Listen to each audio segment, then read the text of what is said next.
This ride takes us through Hyderabad, moving along the city roads during the ride. The mood here is calm and focused, with the sound of the engine carrying us through the changing rhythm of the streets.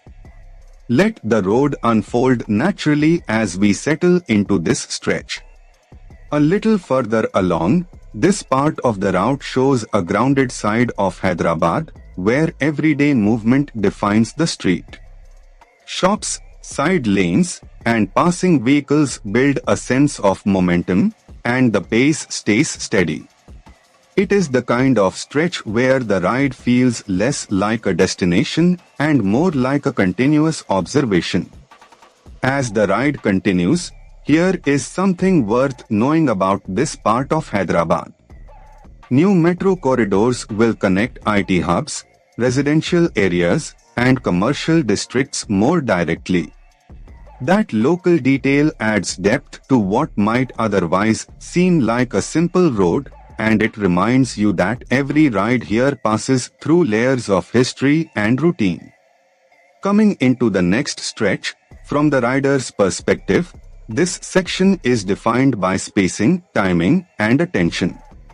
Traffic flows in its usual unpredictable pattern, so every opening on the road matters. The experience becomes less about speed and more about reading the street early, staying smooth, and keeping the ride controlled. Further down the route, as the route continues, the presence of history Salarjan gives this stretch a stronger sense of place. Landmarks like this help anchor the ride because they turn a moving sequence of roads into something memorable. With the road opening ahead, the atmosphere here changes with the hour, and the weather adds its own character to the ride. The road noise, light, and movement around the bike all combine into a very specific riding mood. That is what makes city POV footage work best when the narration supports the scene. As this ride through Hyderabad comes to a close, the journey may be simple, but the texture of the road, the city, and the ride itself is what makes it worth watching.